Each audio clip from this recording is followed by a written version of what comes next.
यहाँ से मेरे को पता चला कि सिद्धा जी असम से हैं।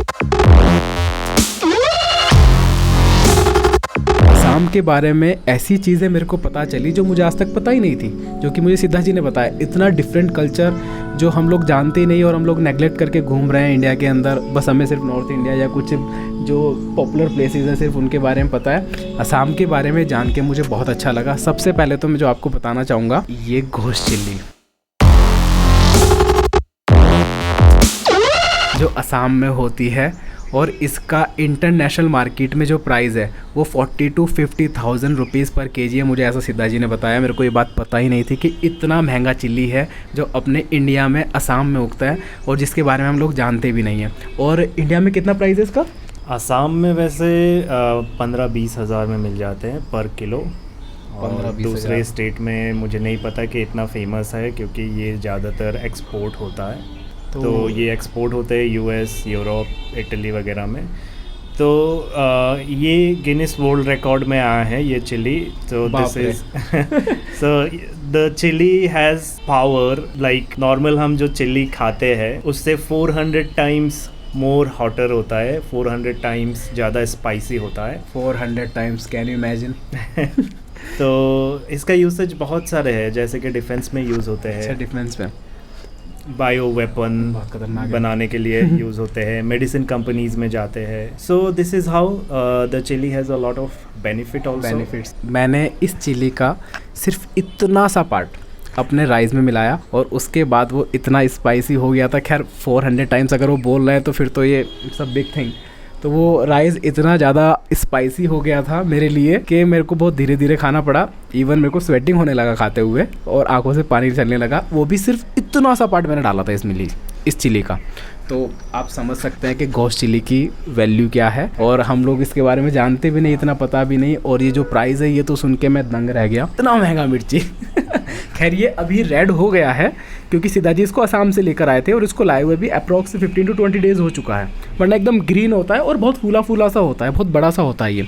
अभी ये सूख चुका है, अभी एक ही बच्चा भी हुआ है इनके पास। सिद्धा जी जो हिंदी बोलने का ट्राई कर रहे हैं, मैंने उनसे रिक्वेस्ट किया है कि थोड़ा सा हिंदी में बताइए, क्योंकि मेरा जो ऑडियंस है वो हिंदी में भी है। विकेश में आने के बाद थोड़ा डिमांडिंग होता है सिचुएशन के हिंदी बोलना, क्योंकि नॉर्थ इंडिया में आप हैं। नॉर्थ इंडिया में, जी हाँ बिल्कुल, और हिंदी बोलना चाहिए। हिंदी अपना मातृभाषा है, अपना नेशनल लैंग्वेज है, आपकी मातृभाषा है।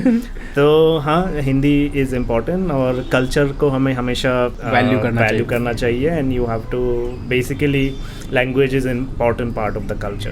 I'm learning, so next time for sure I will be able to speak Hindi fluently so that you guys will not laugh. नहीं, वो ये हंसेंगे नहीं, इनफैक्ट इनको तो पसंद आएगा, क्योंकि इंडिया में तो ऐसा होता है कुछ डिफरेंट सा होता है तो वो लोगों को पसंद आता है। जी हाँ।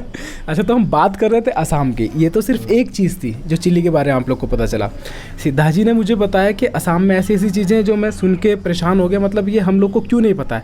सबसे बड़ी बात कि वहाँ का टाइम जोन,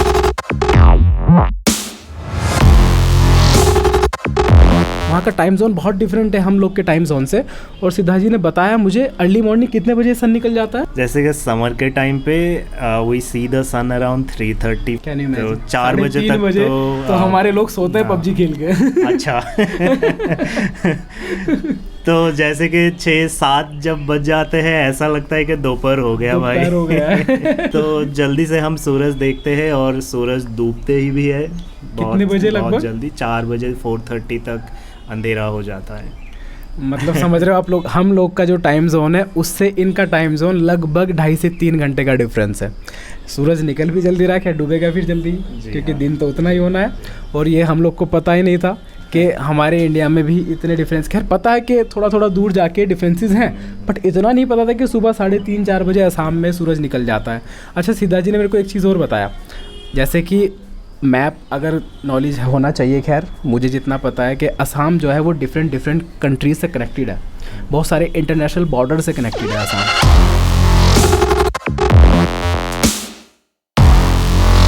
तो वहाँ पे डिफरेंट टाइप का कल्चर देखने मिल जाता है। कौन कौन से वो कंट्रीज़ हैं? See the border states are always interesting state, right. We have mix culture, हमारे वहाँ पे मिक्स कल्चर है, मिक्स लैंग्वेज है और मिक्स टाइप ऑफ फूड भी है। तो जब हम नॉर्थ ईस्ट बोलते हैं 7 डिफरेंट स्टेट्स है, जो 7 सिस्टर्स है, छोटे छोटे स्टेट्स है 7। तो the 7 states are connected with different countries. तो हम लोग नेपाल से जुड़े हुए हैं, भूटान से जुड़े हुए हैं, चाइना से जुड़े हुए हैं, म्यांमार से जुड़े हुए हैं, बांग्लादेश से जुड़े हुए हैं। और वो सारी चीज़ें लोगों के अंदर देखने मिलती होगी, कोई खाना हाँ, उसके तरह का होगा। आप आसाम में आएंगे तो आपको थोड़ा बहुत चाइना दिख जाएंगे, थोड़ा बहुत म्यांमार दिख जाएंगे, थाईलैंड दिख जाएंगे, नेपाल दिख जाएंगे।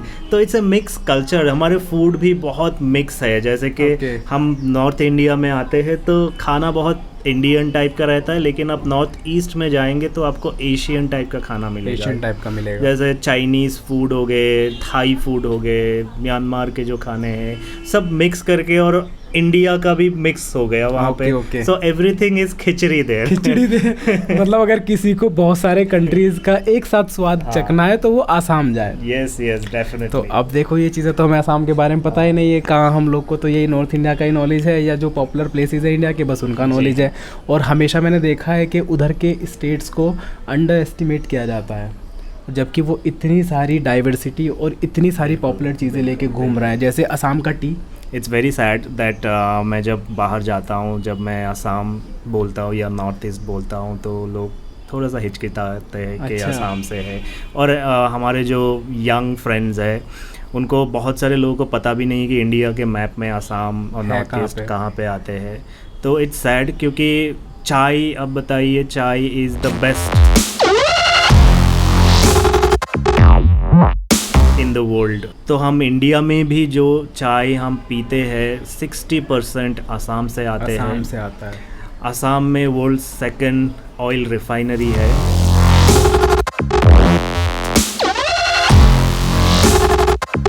तो Assam is a very small state. We have 5 different refineries in Assam.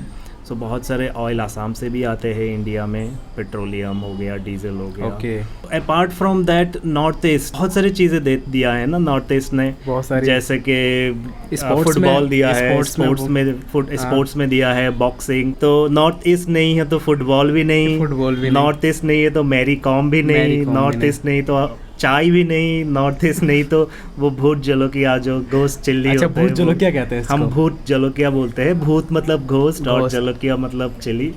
Okay. So Assam gives lot of things to India and to rest of the world. So please come to Assam, visit and see how beautiful the place is.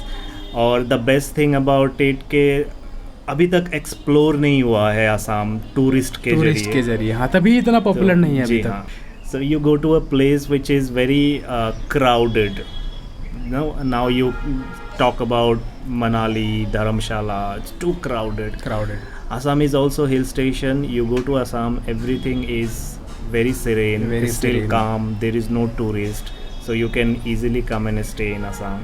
जो लोग north east को या असम को under estimate करते हैं, उन सभी की तरफ से मैं आपसे माफ़ी मांगूंगा क्योंकि लोगों को शायद पता नहीं है, इसलिए वो अंडर एस्टिमेट करते हैं। अगर उनको पता चल जाएगा उधर के कल्चर के बारे में, या इंडिया को उन्होंने क्या दिया है और वो क्या सप्लाई कर रहे हैं बाहर, तो definitely people will love the place and वो वहाँ जाएंगे भी, उसको देख के एक्सप्लोर भी करेंगे। खैर, मुझे पता तो था ब्रह्मपुत्रा कोई नदी है जो